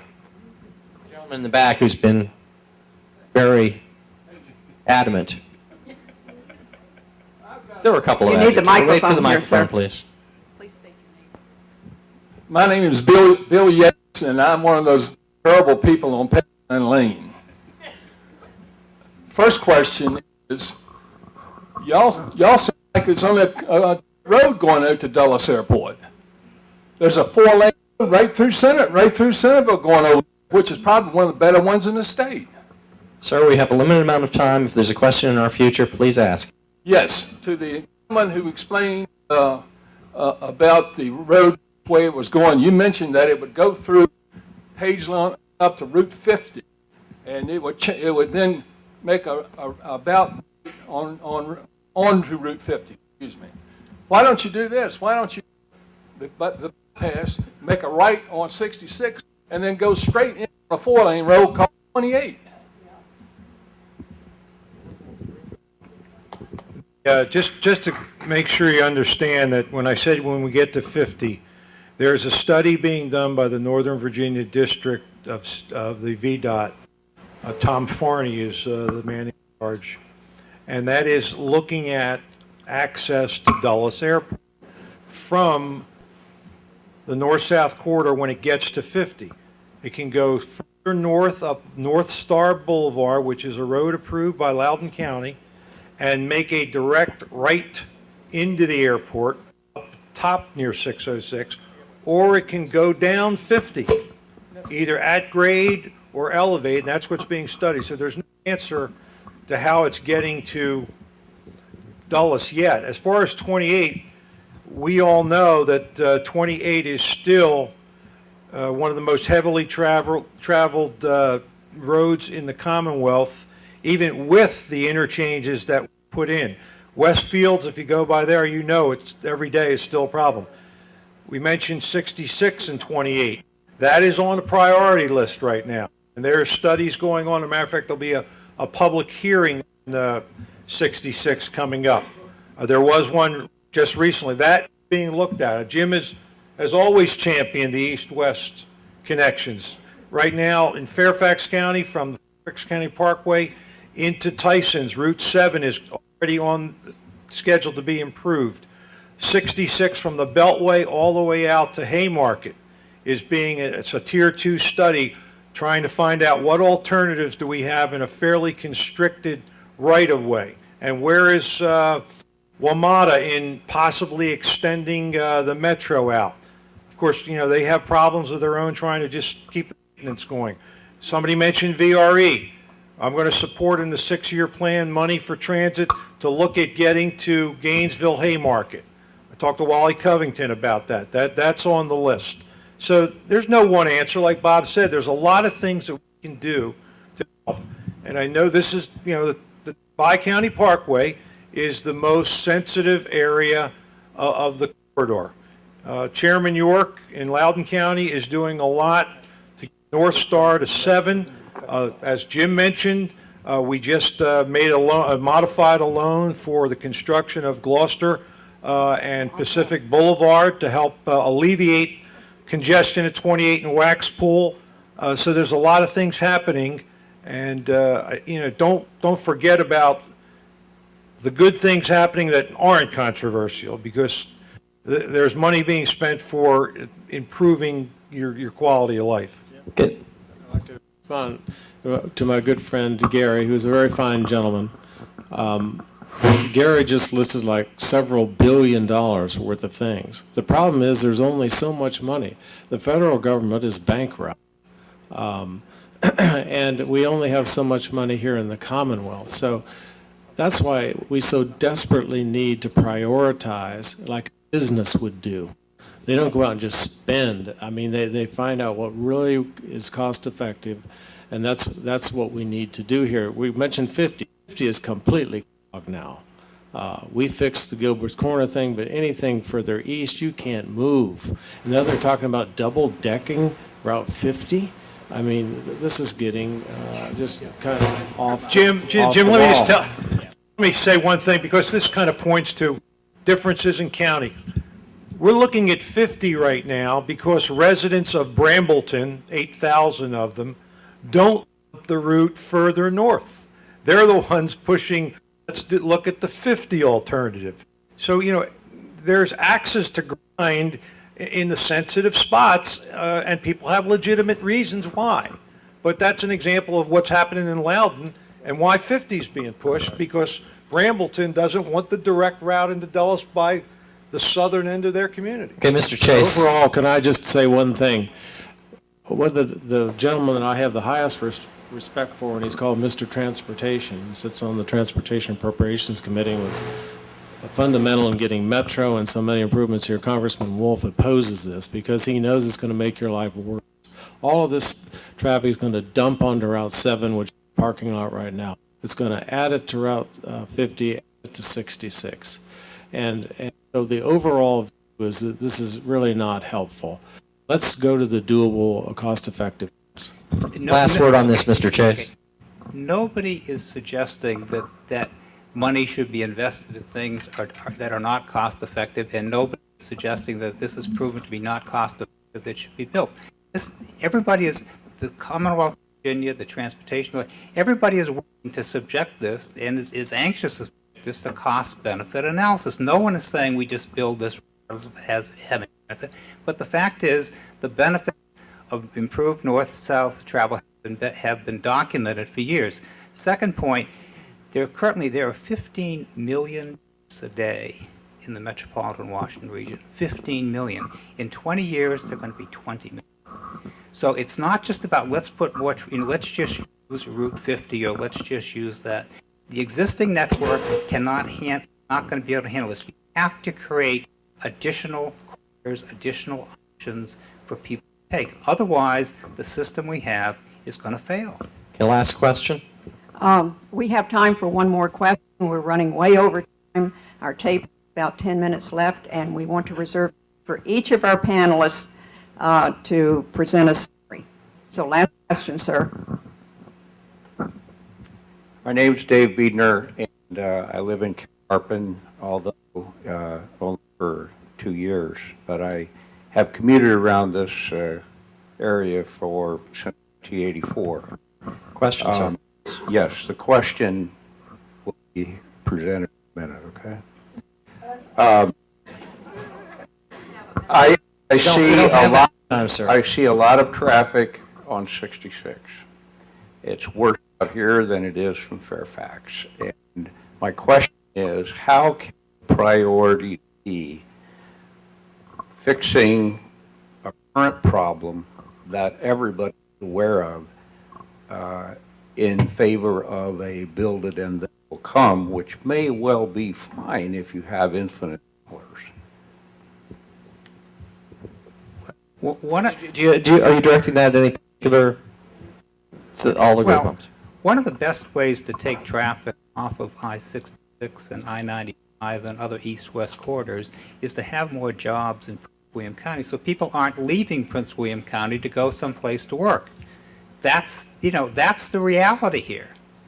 I mean, if you create more jobs here, what the north-south connector does allow more people to spend less time in traffic, more time closer to home, which is what good land use planning, good transportation planning is all about. It's not an either-or situation.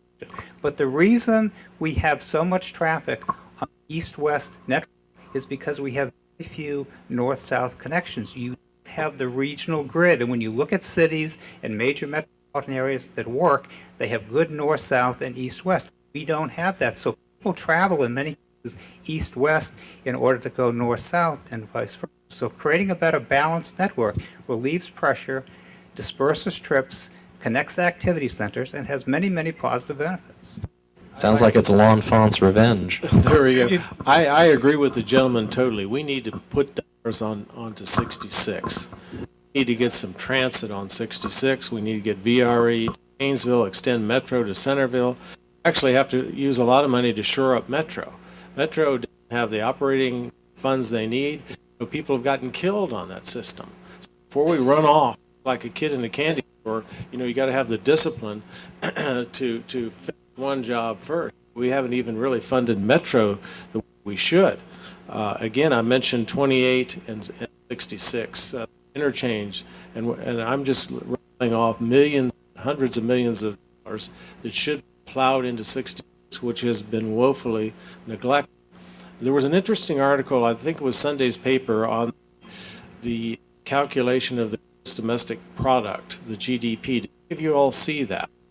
And they say the problem is, one of the reasons we might be seeing a disconnect between the traditional ways of evaluating the GDP with jobs and the fact of economic stagnation here is that we're using old, outdated indicia to really calculate it. And one of the things that caught my eye that they mentioned is that non-cost-effective projects and roads nowhere, so to speak, are actually counted as productive, and that really they shouldn't be.